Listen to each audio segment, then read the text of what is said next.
flying, and there'll be no denying this dream flight's bound for non-stop fantasy. From the earliest days of trying, on the air we've been relying to lift us high above the deep blue sea. A studio accountant today recalled, and I quote, "A lot of people thought Walt Disney made his first major error 30 years ago." The accountant went on to say, amusement parks were considered bad places then. And here he was putting $17 million into an orange grove in California. The financial community thought he was crazy. Goofy maybe, crazy no. By 1985, Disneyland had just premiered its teen dance venue, Videopolis, was open 365 days a year, and Disneyland's turning 30, and that's the magic number, because every 30th guest receives a gift. Tickets, Disney characters, commemorative watches, and 400 GM cars, about a car a day. In '85, Disney had its first 24-hour day event starting on July 17th, the park's birthday, for a full 24 hours.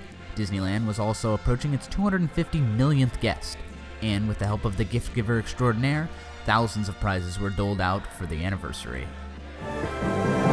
I know that if Walt and Roy Disney were here today, they would be very proud, because this is what America's all about. Disneyland went all out for its 30th celebration. A TV event was broadcast on NBC February 18, 1985. It was hosted by John Forsythe and Drew Barrymore, and it featured Debbie Allen, Julie Andrews, Donna Summer, David Hasselhoff, and many more. This couldn't compare to the city of Anaheim, who went above and beyond on December 5th, 1985. It was all part of Skyfest, a celebration dreamed up by the city of Anaheim to honor the late Walt Disney on this, the 84th anniversary of his birth, and to say thanks to 30 years of successful operation of Disneyland. The balloons were placed in plastic tubes and taken to Catella Avenue outside the Disneyland Park, where they were released. Anaheim city officials were motored in, accompanied by some of the famous Disney characters. Tents were erected in the parking lot of Disneyland, currently Disney's California Adventure, where 3,000 volunteers from Anaheim, including El Toro Marines and high school students. There were 300 valves running through pipes in a large tank, and they were filled with 1,000 tubes for 1,000 balloons. For those of you statistically minded, it took 451,000 cubic feet of helium to inflate the balloons, and all 1 million balloons could lift 190 people.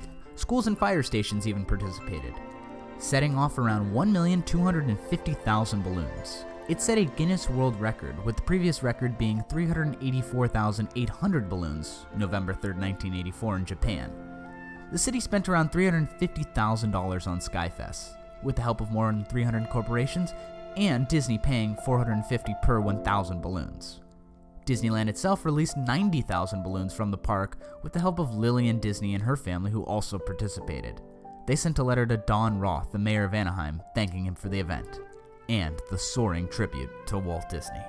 As those balloons floated off in the distance, the one question remains: who cleans up 1 million deflated balloons? Do you remember when our popcorn was just a dime? You never had to stand in line. Town square speeches, hey Mr. Disney, can I meet Mickey Mouse? Tell your stories about the old days. Do you remember all the futuristic things we tried?